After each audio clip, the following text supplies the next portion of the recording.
Welcome back to my channel civil achiever. आज हम लोग बात करेंगे पेडागोजी के कुछ महत्वपूर्ण प्रश्नों की। भले ही प्रश्न कुछ कम हो, लेकिन आज फोकस कॉन्सेप्ट पे किया जाएगा। अगर आप इन कॉन्सेप्ट को समझ लेते हैं, इन पैटर्न को समझ लेते हैं, तो बहुत सारे प्रश्नों को आप सॉल्व कर लेंगे। ये क्लासेज आपके 75 नंबर पेडागोजी के लिए काफ़ी इम्पोर्टेंट है। तो चलिए शुरू करते हैं, लेकिन हाँ, वीडियो को लाइक, सब्सक्राइब और शेयर ज़रूर करें। हमारा पहला प्रश्न है, उच्च प्राथमिक स्तर की अगर बात करें तो उच्च प्राथमिक स्तर का मतलब क्या होता है? 6 to 8 पर बच्चा के भाषाई आकलन में सबसे महत्वपूर्ण है। यानी बात यह कर रहा है कि 6 to 8 में बच्चों का भाषाई आकलन करना है, मतलब बच्चों को जांचना है कि बच्चों ने क्या सीखा है। तो सबसे महत्वपूर्ण कौन है? हमारे ऑप्शन हैं, पहला, नीलकंठ की नृत्य भंगिकाओं को अपने शब्द चित्र में प्रस्तुत करना। तो गाइज आप सबसे ज़्यादा जोर यहाँ पर देंगे, अपने शब्द चित्र में प्रस्तुत करना। तो जाहिर सी बात है गाइज कि अगर किसी भी घटना को आप अपने शब्द चित्रों में वर्णन कर रहे हैं, अपने अनुसार वर्णन कर रहे हैं, तो ये आप तभी कर सकते हैं जब आप सोच समझ कर लिखते हैं, अपनी कल्पनाओं और चिंतन के द्वारा लिखते हैं। यानी इसमें आपका अपने तरफ से प्रयास किया जाएगा। तो भाषाई आकलन में सबसे महत्वपूर्ण यही होता है, जो बात आप अपनी शब्दों में, अपने घटनाओं के रूप में वर्णन करते हैं। बाकी ऑप्शन की बात करें तो दूसरा ऑप्शन है, मोर मोरनी के नाम किस आधार पर रखे जाते हैं। तो इसका जवाब जो भी होगा वो रटा रटाया होगा। इसमें आपके तर्क, कल्पना या सोच को कोई बढ़ावा नहीं मिलेगा। या अगर तीसरे ऑप्शन की बात करें कि बसंत ऋतु में नीलकंठ के लिए जाली घर में बंद रहना असहनीय क्यों हो जाता है, तो ये प्रश्न भी रटा रटाया है, एक इसका निश्चित उत्तर होगा। इसमें आपकी कल्पना, चिंतन, बुद्धि का प्रयोग नहीं होगा। बढ़ते हैं अंतिम प्रश्न की ओर। लेखिका को नीलकंठ की कौन सी चेष्टा बहुत भाती थी? तो ये भी जो बात है वो फिक्स है, निश्चित है। तो बाकी गाइज आपने देखा कि इन तीन प्रश्नों में एक बात कॉमन है कि इनके उत्तर रटे रटाए और निश्चित हैं। तो इससे आपका विकास ज़्यादा नहीं हो पाएगा। अगर आपका विकास ज़्यादा करना है तो सबसे बेहतर है अपने शब्दों में वर्णन करना। तो गाइज जहाँ भी आपको अपने शब्दों में ऑप्शन दिखे एग्ज़ाम में, किसी भी इस तरह के आकलन वाले प्रश्न में, तो आप उसे निश्चित ही टिक करें, क्योंकि यही आपका सबसे बेस्ट ऑप्शन होगा। तो गाइज मैंने पहले भी कहा है कि आज हम लोग जो भी करेंगे कम क्वेश्चन करेंगे, लेकिन कॉन्सेप्ट के साथ करेंगे। तो आपने नंबर 1 कॉन्सेप्ट सीखा, वो ये था कि जब भी अपने शब्दों की बात आए तो अपने शब्दों वाले ऑप्शन को ही हम टिक आउट करेंगे। चलिए गाइज बढ़ते हैं अपने दूसरे प्रश्न की ओर। तो हमारा दूसरा प्रश्न है गाइज, तो दूसरे प्रश्न की बात करें अगर गाइज, तो दूसरा प्रश्न बात कर रहा है बहुभाषिक कक्षा की, यानी बहुभाषिक कक्षाओं की बात कर रहा है। तो बहुभाषिक कक्षाएं क्या होती है?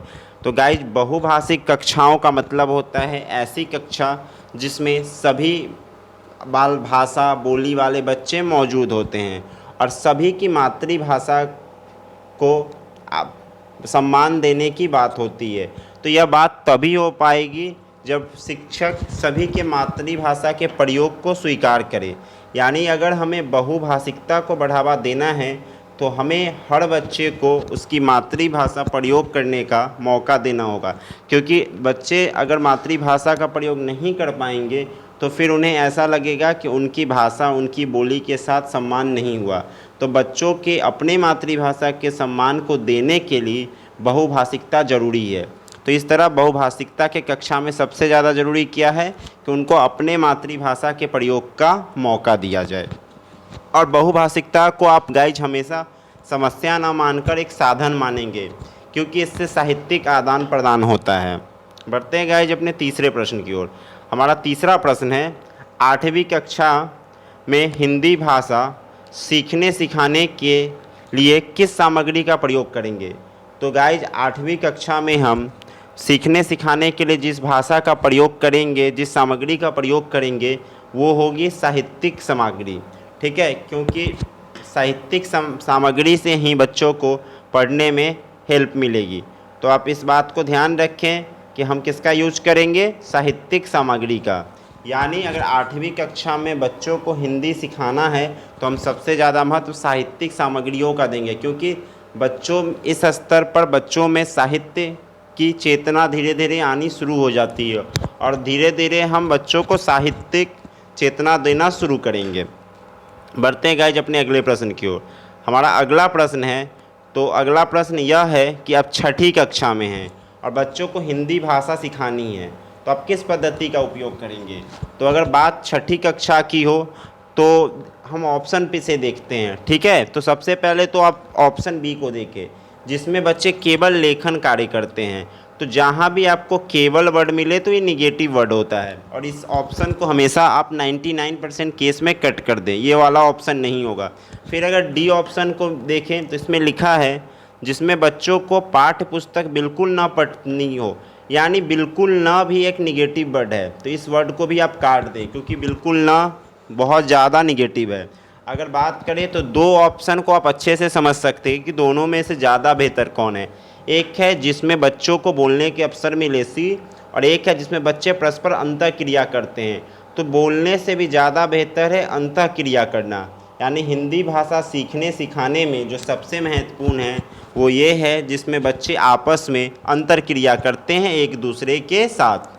गाइज वीडियो को लाइक, सब्सक्राइब और शेयर ज़रूर करें। बढ़ते हैं अगले प्रश्न की ओर।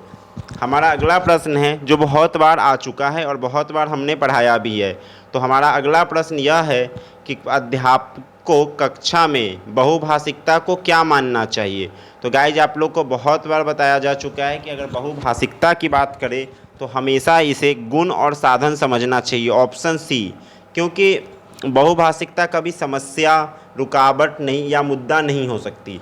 बहुभाषिकता की बात करें तो हमेशा गुण है, साधन है, संसाधन है, और शिक्षक को चाहिए कि वो बच्चों को उनकी मातृभाषा का प्रयोग का अवसर दें।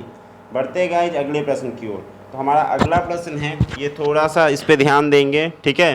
तो ये प्रश्न यह कह रहा है कि भारत के संविधान में कौन सा अनुच्छेद संसद के संयुक्त अधिवेशन से जुड़ा है। संयुक्त अधिवेशन का मतलब हुआ लोकसभा और राज्यसभा अगर किसी मुद्दे पर विवाद में आते हैं विषय पर, तो वो राष्ट्रपति अनुच्छेद 108 के द्वारा संयुक्त अधिवेशन बुला सकता है। तो यहाँ यही पूछा जा रहा है कि भारत के संविधान में कौन सा अनुच्छेद संयुक्त अधिवेशन से जुड़ा हुआ है, यानी इसमें ज्वाइंट मीटिंग होगी लोकसभा और राज्यसभा की। तो यह है अनुच्छेद 108। तो इसको आप याद रखिए। अगर वही अनुच्छेद 72 की बात करें तो वही हमारे प्रेसिडेंट के क्षमादान की शक्ति से जुड़ा हुआ है, यानी इसके अनुसार प्रेसिडेंट किसी को क्षमा प्रदान करते हैं। तो गाइज वीडियो अच्छी लगे तो चैनल को लाइक, सब्सक्राइब और शेयर ज़रूर करें। तब तक के लिए थैंक्स। कॉन्सेप्ट सीखने में मज़ा आया तो कमेंट ज़रूर करें।